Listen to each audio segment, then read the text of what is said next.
अस्सलाम वालेकुम वरहमतुल्लाहि वबरकातुहू। मोअज़्ज़िज़ असातिज़ा इकराम, कैसे हो आप लोग। उम्मीद और दुआ अल्लाह रब्बुल इज़्ज़त से यही है कि आप लोग सब बखैरियत होंगे। चलिए बढ़ते हैं आज की इस वीडियो की ओर। केंद्र शिक्षक पात्रता परीक्षा CTET जुलाई 2019 पेपर फर्स्ट लैंग्वेज सेकंड, आज हम लोग जो देखने वाले हैं वो यही देखने वाले हैं। वेलकम है गाइस आप लोग का मेरे इस educational YouTube channel let's crack it with Shaikh sir पर। गाइस जो भी इस चैनल पर नए हैं सबसे पहले चैनल को सब्सक्राइब कर लें, वीडियो को लाइक करें और वीडियो की लिंक आगे शेयर ज़रूर करें। आपकी कोई भी अगर क्यूरी, कोई सवाल, कोई परेशानी, कोई दिक्कत कुछ भी अगर हो, सवाल को लेकर, CTET को लेकर या और भी किसी एग्ज़ाम्स को लेकर अगर आपकी दिक्कत हो तो आप लोग चैट बॉक्स में ज़रूर लिख सकते हो। इवन आप मुझे मैसेज या कॉल भी कर सकते हो। 9975349242 ये मेरा नंबर है। आप लोग जैसे चाहे वैसे मुझसे जो तो कॉन्टैक्ट कर सकते हो। गाइस आज हम लोग जो देखने वाले, मैंने आप लोग को पहले बता दिया हो कि CTET 2019 का पेपर फर्स्ट का लैंग्वेज सेकंड हम लोग जो तो देखने वाले हैं। आइए पहले सवाल की ओर बढ़ते हैं।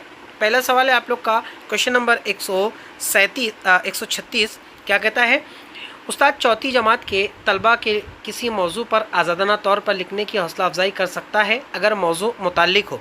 अब मौजू किससे मुताल्लिक हो? समाज से मुताल्लिक हो तो हाँ, इससे भी कर सकता है। कौमी सालवियत से मुताल्लिक भी कर सकता है, लेकिन सबसे ज़्यादा बेस्ट जो है वो अपनी ज़ाती ज़िंदगी से मुताल्लिक अगर हो तो इससे अगर होना चाहिए।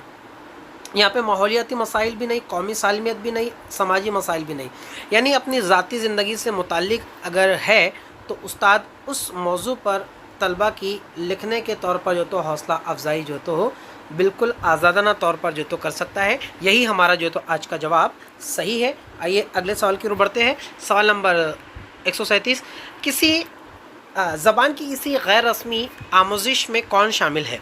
याद रख लीजिए, यहाँ पर दो टॉपिक पूछे गए रस्मी। मैं आप लोग को रस्मी और गैर रस्मी दोनों बता देता हूँ। गैर रस्मी तो आ गया है, गैर रस्मी और रस्मी में फ़र्क क्या है देख लीजिए। रस्मी का मतलब होता है जिसका कोई एक पर्टिकुलर निसाब हो, जिसका कोई पर्टिकुलर टाइम टेबल हो, जो कमरा जमात की चार दीवारी में सीखी जाए, जिसके कुछ मुख्तस पीरियड हो, टाइम टेबल हो, शेड्यूल हो, निसाब हो, इसे रस्मी कहते हैं। और गैर रस्मी इससे अपोजिट, यानी जिसका कोई निसाब फिक्स नहीं हो, जिसका कोई टाइम टेबल नहीं हो, जो कमरा जमात की चार दीवारियों के दरमियान ना सीखी जाए, वो गैर रस्मी है। ठीक, तो यहाँ पर हमसे क्या पूछा गया है कि ज़बान की गैर रस्मी आमोजिश। आमोजिश का मतलब क्या होता है? आमोजिश का मतलब होता है सीखना। तो गैर रस्मी आमोजिश में कौन शामिल है? गैर रस्मी पूछा गया है तो ज़बान की तजुर्बागाह, तो ये तो स्कूल की चार दीवारी होंगी। घर का माहौल, हाँ ये है हमारा जवाब। ठीक, उसके बाद में ज़बान की तरबियती गाह, ये भी नहीं है। स्कूल, ये भी चार दीवारियों के अंदर आएगा। यानी यहाँ पर हमारा जो जवाब सही होता है गाइस या टीचर्स, वो है घर का माहौल, क्योंकि इसका कोई पर्टिकुलर सिलेबस नहीं होता है, कोई टाइम टेबल नहीं होता है, कोई पर्टिकुलर चार दीवारियों के दरमियान सीखा जाए ऐसा नहीं होता है। आज़ादाना तौर पर जो तो सीखा जा सकता है, और यही सवाल नंबर 137 का सही होता है। 138 कहता है कि तलबा से पढ़ी हुई कहानियों को दोबारा बयान करने के लिए कहने से उस्ताद को क्या जांचने में मदद मिलती है। यानी पहले तलबा से एक कहानी पढ़ाता है उस्ताद और फिर कहता है कि आप आपके अल्फाज में या अपने जुमलों में जो तो उसे बयान करो, दोबारा बयान करने के लिए कहता है। तो उस्ताद क्या जांचने की कोशिश करता है? उनकी जहानत बिल्कुल भी नहीं, समझ हाँ क्यों ये मैं आगे समझाऊंगा, तलफ़ुज़ बिल्कुल भी नहीं, इमला बिल्कुल भी नहीं। देखिए, तलफ़ुज़ का मतलब होता है तलफ़ुज़ की अदायगी, बिल्कुल भी नहीं होता है। इमले का मतलब होता है लिखना, यानी कि कोई तालिब इल्म को बोले और वो लिखते चले, तो ऐसा तो लिखना तो है ही नहीं यहाँ पर। जहानत क्यों नहीं होता? समझ क्यों है? समझ इसलिए कि तलबा कहानी को समझकर अगर पढ़ेंगे तो उसको वो दोबारा अपने जुमलों में बयान कर सकेंगे, और जैसा वो समझेंगे उतने अच्छे तरीके से वो जो तो उसको लिख सकेंगे। ठीक, तो यहाँ पर जहानत भी नहीं बल्कि समझ, ये जो तो हमारा जवाब सही होता है।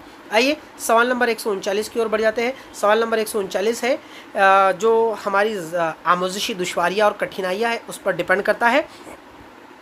लिखने में दिक्कत, परेशानी क्या कहलाता है? याद रख लीजिए, लिखने में दिक्कत और परेशानियों को जो तो क्या कहते हैं? इसका एग्जैक्ट जवाब जो तो फिक्स है आप लोगों का, डिस्ग्राफिया। लिखने से मुतालिक आया तो ग्राफिया से जो तो उसको याद रखिए, ग्राफ से। डिसलेक्सिया अगर आता है आप लोगों का तो डिसलेक्सिया आप लोगों का बोलने से मुतालिक आता है।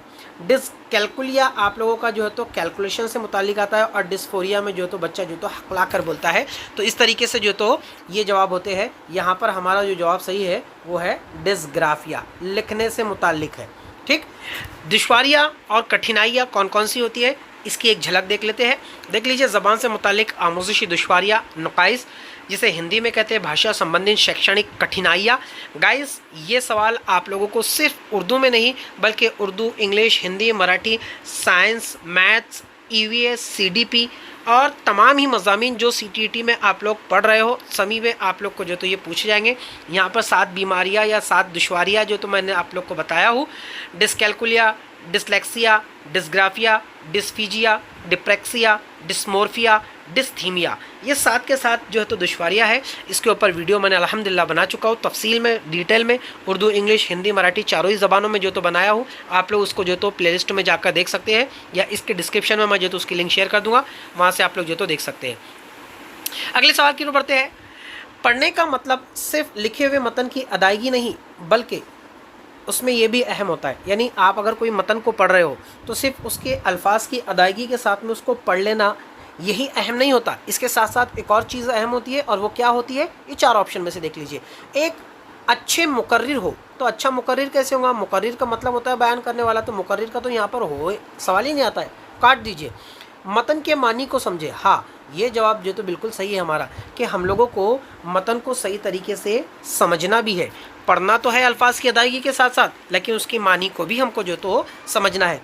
नए अल्फाज और जुमलों की शनाख्त आमोजिश हो। हाँ, ये भी है, लेकिन ये जवाब यहाँ पर सही नहीं होगा।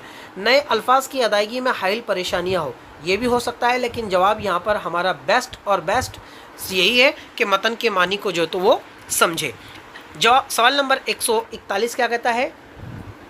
कहता है इस बात की सिफारिश की गई है कि इब्तदाई दर्जात में तालीम मादरी ज़बान में होनी चाहिए। अब इस बात की सिफारिश क्यों की गई है कि मादरी ज़बान तालीम जो है तो मादरी ज़बान में ही जो तो होनी चाहिए, इब्तदाई दर्जात में यानी प्राइमरी सेक्शन में जो तो तालीम मादरी ज़बान में जो तो होनी चाहिए। तो क्यों होनी चाहिए? इलाकाई ज़बान को फ़रोग़ देने के लिए? बिल्कुल भी नहीं। दूसरा है फ़ितरी माहौल पैदा करने के लिए? हाँ बिल्कुल, फ़ितरी माहौल जो तो बच्चे में जो तो पैदा हो, या फ़ितरी माहौल जो तो पैदा हो, इसलिए जो तो मादरी ज़बान में जो तो दी जानी चाहिए। बच्चा कोई ज़बान नहीं जानते, ये तो बिल्कुल भी गलत है। बच्चे तख्लीकियत को फ़रोग़ दे सके, हाँ ये भी जो तो हो सकता है, लेकिन इससे ज़्यादा कहीं बेस्ट हमारा जो तो ऑप्शन नंबर 2 जो तो होता है, और वही जो तो हमारा जवाब सही है, ऑप्शन नंबर 2, यानी फ़ितरी माहौल बेदार करने के लिए। ठीक, अगला सवाल है आप लोगों का कि पहली जमात की ज़बान की निसाबी किताब में नज़्मों और कहानियों से शुरू होती है और इसके बाद हुरूफ तहजी आता है। इस निसाबी किताब को किस अंदाज़े कद्र में या अंदाज़ा नज़र में लिया गया है? यानी इब्तदाई दर्जात में जो भी कहानियाँ सबक आते हैं आप लोग को, तो पहले डायरेक्टली ही अलिफ बे ते जे जो हुरूफ तहजी वो नहीं आते, बल्कि पहले नज़्म और कहानियाँ आती है। छोटी छोटी कहानियाँ आप लोगों ने देखी होंगी जो बच्चों को लर्न कराई जाती है, जो बच्चों को याद करवाई जाती है। तो वो कहानियाँ आती है, और फिर वो कहानियों को याद करने के बाद में फिर जो तो दूसरी तीसरी से जो तो, या बच्चों को पहली ज़बान में जब दाखिल होते हैं तो फिर उनको हुरूफ तहजी जो तो याद करवाया जाता है, या उनको जो तो सिखाया जाता है। तो ये कौन सा तरीका होता है? ठीक, ये होता है आप लोगों का नीचे से ऊपर का तरीका? बिल्कुल भी नहीं। ऊपर से नीचे का तरीका, हाँ ये होता है। ठीक, इंज़बाती तरीका नहीं होता है, और दरसियाती खाका भी नहीं होता है। यानी इसका जवाब जो तो हमारा ऑप्शन नंबर 2 सही होता है, कि ऊपर से नीचे का तरीका। ठीक, सवाल नंबर 143 कहता है दर्ज झील में से कौन सा बयान दुरुस्त है? दुरुस्त है कहा गया है, याद रख लीजिए, इसमें 3 बयान गलत होंगे और 1 बयान जो तो सही होगा। ठीक, पहली जमात के बच्चे अंग्रेज़ी बिल्कुल नहीं जानते, ये तो गलत जवाब है टोटली।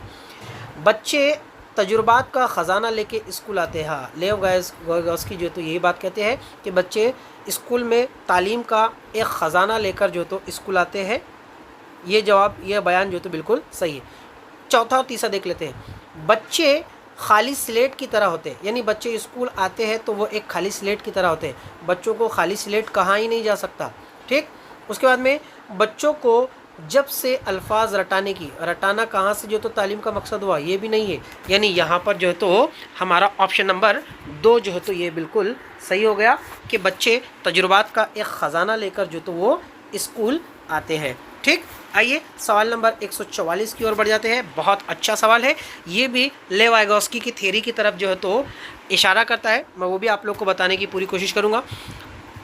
एक बच्चा अपनी पहली ज़बान कुदरती तौर पर डैश डैश है, यानी एक बच्चा अपनी पहली ज़बान मतलब कि अपनी जो मादरी ज़बान है, तो वो मादरी ज़बान वो जो तो डैश डैश करता है। क्या करता है? देख लीजिए, सीखता है, नक़ल करता है, हासिल करता है, तक़वियत पहुंचाता है। याद रख लीजिए कि जो लेव वाइगोस्की होती है वो कहते हैं कि बच्चों के अंदर LAD क्या है? L for language, A for acquisition, D for device, यानी बच्चों में जो तो लैंग्वेज एक्विजिशन डिवाइस जो तो लगा हुआ होता है और इसके मुताबिक बच्चे अपनी पहली ज़बान सीखते भी नहीं है, नक़ल भी नहीं करते, बल्कि वो अपनी पहली ज़बान को जो तो वो हासिल कर लेते हैं। किससे हासिल करते हैं? उनमें लगा हुआ जो डिवाइस होता है, यानी बच्चे सारी के सारी ज़बानें जो तो जानते हैं और सारी के सारी ज़बानों को वो जो तो क्या करते हैं? हासिल कर लेते हैं। आप लोगों ने वो एक बेहतरीन और एक फ़ेमस पिक्चर जो तो आप लोगों ने देखी होंगी, पीके, ठीक, पीके के अंदर आमिर खान जो है तो एक लेडी का जो तो हाथ पकड़ता है और वो सारी के सारी जो क्या करता है, लैंग्वेज जो होती है, तो वो सारी के सारी लैंग्वेज जो तो वो अपने अंदर जो तो वो ट्रांसफ़र कर लेता है। तो वही होता है लैंग्वेज एक्विजिशन डिवाइस, यानी वो लैंग्वेज को अपने अंदर हासिल कर लेता है। उसके अंदर ऑलरेडी लैंग्वेजेस होती है, बस उसको वो हासिल कर लेता है। तो यही होता है लैंग्वेज एक्विजिशन डिवाइस। आप लोगों को एक बेहतरीन मिसाल मैंने जो तो आमिर खान की पिक्चर की जो तो दिया हूँ, और लेव वाइगोस्की भी जो तो यही कहते हैं कि बच्चों में जो तो लैंग्वेज एक्विजिशन डिवाइस जो तो ऑलरेडी लगा होता है, यानी वो सारी की सारी ज़बान जो तो उनको पता होती है, और पता होने के साथ साथ वो जो तो क्या करते हैं, सिर्फ बस जो लैंग्वेज सुनते हैं तो वो उसको अपने अंदर जो तो ट्रांसफ़र कर लेते हैं, यानी वो अपने अंदर जो तो उसको हासिल कर लेते हैं। आप लोगों ने अगर पीके पिक्चर देखी होंगी तो देखेंगे आप लोग कि जब तक वो लेडी का हाथ आमिर खान नहीं पकड़ता है तो उसके पहले तक वो जो तो क्या करता है कि वो जो तो सिर्फ इशारों में जो तो ज़बान सीखता है, या इशारों से जो तो वो कुछ बोलने की कोशिश करता है, यानी वो कुछ भी नहीं बोलता है। लेकिन जैसे ही वो ज़बान अपने अंदर जो तो वो ट्रांसफ़र करता है, वो हासिल कर लेता है, उसके बाद वो जो तो बोलना शुरू करता है, और वो जब बोलता है तो वो भोजपुरी ज़बान बोलता है। तो इसे ही जो तो लैंग्वेज एक्विजिशन डिवाइस की एक बेहतरीन मिसाल जो तो हम लोग मान सकते हैं। अगला सवाल बढ़ते हैं, दर्ज झील में से कौन सी या किसका शुमार वस्ल की महारत में होता है? याद रख लीजिए, हमारी चार ज़बान की हमारी चार स्किल होती है, सुनना, पढ़ना, लिखना और बोलना, या सुनना यही सारी चीज़ें तो स्किल होती है, जिसे हम लोग LSRW कहते हैं, listening, speaking, reading and writing. ये सारी चार ज़बानें होती है। अब इसमें से दो ज़बानें ऐसी होती है जो हमारी वस्ल की सलाहियत होती है, जिसे हम लोग इनपुट कहते हैं। जैसे अगर हमको कोई हिदायत दी जाए तो दो तरीके से दी जा सकती है, या तो लिख कर दी जा सकती है या तो बोल कर दी जा सकती है। तो वो आप लोगों की वस्ल की सलाहियत होंगी, यानी वसूल की सलाहियत होंगी। और जो आप लोगों की आउटपुट की सलाहियत होंगी, यानी जिससे आप लोग आप लोग अपना इजहार ख्याल कर सकते हैं, तो वो या तो आप लोग बोल कर करोगे या तो लिख कर करोगे। ठीक, तो दो चीज़ें होती है, सुनकर, पढ़कर वसूल की सलाहियत होती है। अब यहाँ पर सुनना और पढ़ना कहाँ पर है वो आप लोग देख लो, वही हमारा आंसर हो जाएगा। पहला ऑप्शन देखो, सुनना और बोलना गलत, सुनना और पढ़ना हाँ ये सही है। उसके बाद तीसरा, पढ़ना और लिखना गलत, पढ़ना और बोलना गलत। यानी यहाँ पर हमारा सुनना और पढ़ना जो है तो ये हमारी कौन सी सलाहियत हुई? ये हमारी वसूल की जो तो सलाहियत हुई। ठीक, अब जो दो बच जाते हैं वो क्या बच जाते हैं? बोलना और लिखना। ये बोलना और लिखना जो तो हमारी ये कौन सी सलाहियत होती है हमारी? ये हमारी इजहारी ख्यालात होते हैं। इजहारी का मतलब होता है जिससे हम लोग इजहार कर सकते हैं, यानी हमारे ख्यालात का इजहार कर सकते हैं, और वो कौन से होते हैं? लिख कर या बोल कर। ठीक, तो इनपुट और आउटपुट डिवाइस मैंने आप लोग को बताया हूँ। ये जो दो आप लोग को दिख रहे हैं यहाँ पर, ये दो, ये इनपुट है, इनपुट, और आउटपुट क्या रहेगा? बोलना और लिखना। बोलना और लिखना ये आउटपुट रहेगा, यानी इजहारी। इजहार का मतलब होता है बाहर इजहार करना, और इनपुट यानी कि इंफॉर्मेशन को अपने अंदर जो तो अंदर लेना। तो सुनकर और पढ़कर ये हम लोग इंफॉर्मेशन ले सकते हैं, और बोलकर हम लोग जो तो बोलकर और लिखकर जो तो हम लोग आउटपुट दे सकते हैं। आइए सवाल अगले की ओर पढ़ते हैं। देख लीजिए, उस्ताद सिफत की तारीफ़ तलबा से कम एक खूबी बयान करने के लिए कहकर करता है, इस तरीक़ाकार को क्या कहा जाता है? यानी यहाँ पर तालिब इल्म से बच्चे से पहले तारीफ़ कहता है और फिर उसके बाद में एक खूबी, याद रख लीजिए, खूबी और सिफत ये दोनों एक ही चीज़ है। किसी की खूबी को ही सिफत कहा जाता है। जैसे अगर मैं कहूँ आम मीठा है, तो यहाँ पर आम जो है तो ये इस्म है और मीठा जो है तो ये उसकी सिफत है। सिफत का मतलब होता है कि किसी चीज़, किसी जगह या किसी शख्स की खूबी और ख़ामी को बताने वाले शब्द को, अल्फाज को, वर्ड को जो तो हम लोग क्या कहते हैं, हम लोग उसे सिफत कहते हैं। ठीक, तो यहाँ पर तालिब इल्म को मौल्लिम क्या करता है कि पहले तारीफ़ बताता है, फिर उसके बाद मिसाल कहने के लिए कहता है। तो ये कौन सा तरीका है? ये तरीका हमारा जो तो इस्तक़राई तरीका होता है। अब इस्तख़राजी तरीके में क्या होता है कि पहले मिसाल बताई जाती है और फिर उसके बाद तारीफ़ बताई जाती है। यानी इसमें क्या हुआ, पहले तारीफ़ बताई गई और तारीफ़ के बाद जो तो मिसाल बताई गई। तो ये इस्तक़राई तरीका और इस्तख़राजी तरीके के अंदर पहले मिसाल बताई जाती है और फिर तारीफ़ बताई जाती है। तो यहाँ पर इसका ऑप्शन नंबर डी सी तो बिल्कुल भी नहीं है, इसका ऑप्शन नंबर ए जो है तो बिल्कुल हमारा सही होता है। अगले सवाल की ओर बढ़ते हैं। कौन सी ज़बान उस्ताद की मदद से रस्मी माहौल में सीखी जा सकती है? गाइस, मैंने आप लोग को रस्मी और गैर रस्मी के ऊपर जो तो पहले बहुत अच्छी से जो तो अभी समझा दिया हो कि रस्मी और गैर रस्मी क्या है। ठीक, फिर भी देख लेते हैं इसे। ठीक, पहली ज़बान यानी मादरी ज़बान। अब मादरी ज़बान मतलब कि जो माँ के ज़रिए से सीखी जाए, तो ये तो हमारा जवाब नहीं है। उसके बाद में दूसरी ज़बान भाई स्कूल में सीखी जाएंगी, हाँ, तो ये रस्मी माहौल में सीखी जाएंगी। पहली ज़बान मादरी ज़बान जो है तो रस्मी माहौल में सीखी नहीं जाएंगी, गैर रस्मी माहौल में सीखी जाएंगी। और यहाँ पर हमको जो तो रस्मी माहौल में सीखने के लिए कह रहा है, तो ये पहली ज़बान भी नहीं होगा। दूसरी ज़बान है, आगे बढ़ते हैं। मादरी ज़बान मतलब कि माँ की ज़बान, और माँ की ज़बान मतलब जो घर में होंगी सीखी जाएंगी, और जो घर में सीखी जाएंगी तो वो रस्मी कैसे होंगी, गैर रस्मी होंगी, तो ये भी नहीं है। ठीक, उसके बाद में तीसरा है घर में बोले जाने वाली ज़बान। अब घर में बोले जाने वाली ज़बान मतलब कि मादरी ज़बान ही हुई। तो यहाँ पर ऑप्शन नंबर 1 भी नहीं, 3 भी नहीं, 4 भी नहीं, यानी यहाँ पर हमारा जो सही होता है जवाब वो ऑप्शन नंबर 2 सही होता है। दूसरी ज़बान ये रस्मी ज़बान के तौर पे जो तो सीखी जाती है। गाइज, ये जो सवाल है वो इंटरेस्टिंग है, इसलिए क्योंकि इसका कोई एक जवाब जो तो सीटीटी ने जो तो नहीं माना है, इसके एक से ज़्यादा जवाब जो तो सीटीटी ने माना है। इसलिए इसके आंसर की जगह पर आप लोगों को जो तो वहाँ पर इस तरीके का 9 का जो है तो डिजिट आप लोग को देखने को मिलेगा जब लास्ट में आप लोग आंसर की देखेंगे। सवाल देख लीजिए।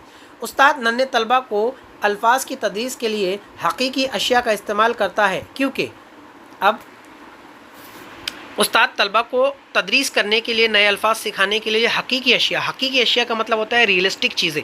जैसे नॉर्मली अगर वो अलिफ बे अगर पढ़ा रहा है, तो अलिफ बे के अंदर अगर अलिफ अनार का पढ़ा रहा है, तो अनार की एक तस्वीर या एक रियल अनार जो तो वो बताए और कहते हैं कि अलिफ से अनार, तो ये हकीकी अशिया हुई।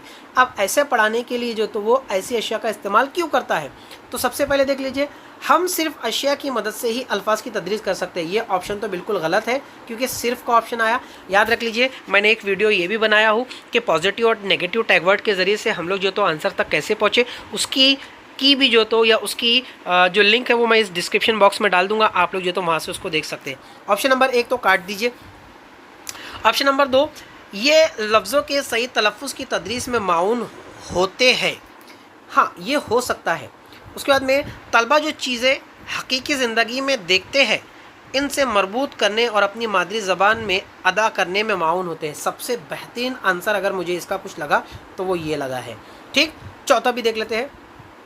तलबा मुजर्रद फ़िक्र के अहल तही होते हैं, इसलिए हकीकी चीज़ें इनकी बेहतरीन आमोजिश में माउन होते हैं। अब मुजर्रद का मतलब होता है एब्स्ट्रैक्ट मतलब कि जैसे नॉर्मली जो चीज़ ऐसी होती है कि जो तसव्वुराती तौर पर जो तो पढ़ाई जा सकती है। तो इसका जवाब यहाँ पर सीटीटी ने सभी को जो तो माना है, लेकिन इसका जवाब अगर देखा जाए एज ए एक्सपर्ट की पॉइंट ऑफ व्यू से, तो इसका जवाब 2 जो है तो या 3 जो है तो इसका जवाब सही होता है। ठीक है, आइए अगले सवाल की ओर बढ़ते हैं। अगला सवाल है, ज़बान की दरसियात में अदब को शामिल करना चाहिए, क्यों?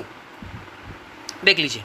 पहला है, ये मुस्तनद ज़बान की तदरीस का आमोजिश का एक ज़रिया होते हैं। हाँ, ये तो बिल्कुल सही है, होते ही होते हैं। दूसरा है, ये तलबा को तनकीदी गौर व फिक्र का मालिक बनाते हैं।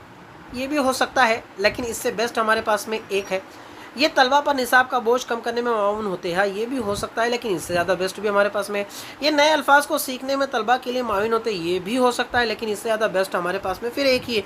यानी यहाँ पर हमारा जो तो ऑप्शन नंबर 1 सही होता है कि ये मुस्तनद ज़बान की तदरीस और आमोजिश का ज़रिया होते हैं। गाइज़ पूरा वीडियो आप लोग देखिए, बहुत अच्छे अंदाज में आप लोग को समझाने की कोशिश कर रहा हूँ। आखिरी सवाल क्या कहता है? आखिरी सवाल कहता है कि ज़बान के क्लासरूम में कहानी सुनाने की बड़ी अहमियत होती है। अब ज़बान की क्लास में जो तो कहानी सुनाने की बड़ी अहमियत होती है, तो क्यों होती है, किस लिए होती है? पहला, अखलाकियत की तालीम होती है, यानी कहानी के ज़रिए अखलाकियत की तालीम होती है। हाँ बिल्कुल हो सकता है। तफरीक का दिलचस्प माखज़ है, हाँ ये भी हो सकता है। उस्ताद को आराम करने का मौका मिल सकता है या मिल जाता है, ये तो बिल्कुल भी नहीं है, यानी ये जवाब हमारा है हो ही नहीं सकता। ज़बान पूरी इकाई के तौर पर मौजूद होती है, यहाँ पर सबसे बेस्ट, सबसे आसान और सबसे बेहतरीन अगर कोई जवाब है तो वो ऑप्शन नंबर डी है। क्या कि यहाँ पर ज़बान एक पूरी इकाई के तौर पर मौजूद होती है, यही इसका जो है तो जवाब सही है। गाइज़ ये देख लीजिए यहाँ पर आंसर की, जैसा कि मैंने आप लोग को क्वेश्चन नंबर 148 के तौर पर जो तो बताया था कि उसका जो तो ऑप्शन के अंदर डी दिया गया है, सॉरी उसका ऑप्शन में 9 दिया गया है, जिसका मतलब होता है कि ऑल आर राइट, यानी कोई भी आंसर पे आप क्लिक करेंगे तो उसका सही जवाब होगा। लेकिन मैंने उस जवाब का आंसर भी आप लोग को जो तो सही बताने की कोशिश जो तो किया हूँ। तो उम्मीद करता हूँ कि आज का वीडियो आप लोग को पसंद आया होगा। वीडियो को लाइक करें, चैनल को सब्सक्राइब करें और लिंक को आगे फॉरवर्ड ज़रूर करें। दुआ का तालिब, आपका दोस्त, आपका खादिम शाकिर शेख सर। मिलते हैं अगले वीडियो में, तब तक के लिए अल्लाह हाफ़िज़।